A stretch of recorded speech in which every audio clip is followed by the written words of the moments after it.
Question number 31 में हमें prove करके दिखाना है कि जो ये फंक्शन है कॉन्टिन्यूअस होगा। चेक नहीं करना, प्रूव करना है कि ये कॉन्टिन्यूअस बन रहा है। हमने एक रिजल्ट की बात की थी कि composition of two continuous function is continuous. तो इसके लिए क्या करता हूँ, एक फंक्शन को मान लेते हैं cos x, दूसरे को मान लेते हैं x स्क्वायर। अब इनकी कंपोजिशन निकाल रहा हूँ h ऑफ g और इसे दिखा देता हूँ कि ये fx के इक्वल होगी। देखिए एक तो फंक्शन मैंने लिया है यहाँ से cos x, दूसरा फंक्शन मैंने लिया है x स्क्वायर। यहाँ से पहले cos x आ रहे हैं तो पहले मैंने cos वाला ही लिखा है h ऑफ g, ये निकाल लेते हैं। Of x is equal to होगा h g of x।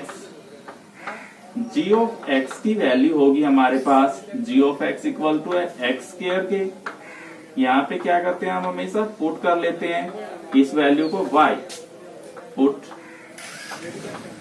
x square is equal to y। अब h of y, h of x दे रखा है cos x, h of y क्या होगा, x की जगह y आ जाएगा तो ये वैल्यू बन गई cos y। फंक्शन x से स्टार्ट किया था तो आंसर भी x में आना चाहिए, तो ये इक्वल टू होगा cos y की जगह पुट कर देंगे x स्क्वायर और ये फंक्शन हमारे पास किसके इक्वल दे रखा है, fx के। Hence fx is continuous। तो हमने यहाँ पे क्या किया, जो fx फंक्शन दे रखा है दो फंक्शंस के कंपोजिशन से बना हुआ है। ये भी क्या है, ट्रिग्नोमेट्रिक फंक्शन है तो ये क्या होगा, कॉन्टिन्यूअस रहेगा।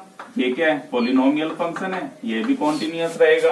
और दोनों का कंपोजिशन करें तो क्या आएगा, वो भी कॉन्टिन्यूअस आएगा। नंबर 2 में शो करके दिखाना है कि mode of cos x continuous होगा। तो इसे भी दिखा देते हैं कि ये दो फंक्शंस की कंपोजिशन से बना हुआ है। एक फंक्शन मैंने ले लिया hx, क्या लिया, मोड x। दूसरा क्या ले लिया मैंने, cos x। तो h ऑफ gx, देखिए पहले मोड आ रहा था यहाँ पे तो पहले मैंने मोड वाला लिखा है h, फिर लिखा है g। तो ये इक्वल टू होगा हमारे पास h gx की वैल्यू हो जाएगी cos x। और यहाँ पे इसे क्या करते हैं, मान लेते हैं कि जो अंदर वैल्यू बनी है ये y है, let y is equal to cos x। अब h ऑफ y निकालते हैं। h ऑफ x क्या दे रखे हैं, मोड x, तो यहाँ पे x की जगह क्या आ जाएगा, y, तो ये बन गया मोड y।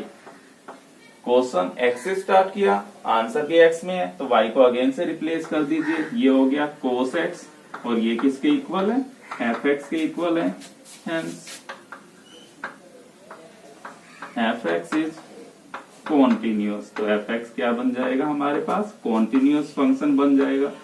बिकॉज ये क्या दे रखा है, मॉडुलस फंक्शन दे रखा है। मॉडुलस फंक्शन क्या होता है, कॉन्टिन्यूअस। कोस क्या है, ट्रिग्नोमेट्रिक फंक्शन है, ट्रिग्नोमेट्रिक फंक्शन भी कॉन्टिन्यूअस होता है। दोनों की कंपोजिशन h ऑफ g बन रहा है हमारे पास fx, तो ये भी क्या होगा, कॉन्टिन्यूअस होगा। क्वेश्चन नंबर 33 आप अपने आप करोगे, किस किस की कंपोजिशन बनेगी। देखिए पहले साइन आ रहा है तो h को मैंने मान लिया साइन x, उसके बाद मॉडुलस आ रहा है तो gx को मान लिया मैंने मोड x। यहाँ से आप h ऑफ g निकाल दीजिए, ये किसके इक्वल आएगा, fx के इक्वल आएगा। नंबर 34 में हमें all discontinuity point find out करने हैं। यहाँ पे देखिए फंक्शन क्या दे रखा है, मोड x और दूसरा भी क्या है, मोड ऑफ x प्लस 1। तो mod x and mod of x plus 1 continuous होंगे। क्यों, क्योंकि ये हमारे पास क्या है, मॉडुलस फंक्शन, और modulus functions are always continuous. Modulus function हमेशा कॉन्टिन्यूअस होते हैं।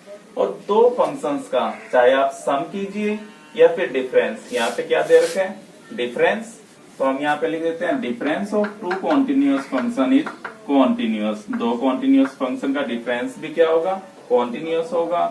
Hence fx is equal to mod of x minus mod of x plus 1 is continuous. ये सभी जगह कॉन्टिन्यूअस होगा फंक्शन। और हमें तो क्या करना है, पॉइंट ऑफ डिसकंटिन्यूटी निकालनी है। So there is no point of discontinuity, कोई भी पॉइंट डिसकंटिन्यूअस नहीं होगा इसका, नो पॉइंट ऑफ डिसकंटिन्यूटी। ये फंक्शन हर एक जगह कॉन्टिन्यूस रहेगा, इसका कोई भी डिसकॉन्टिन्यूटी का पॉइंट नहीं होगा।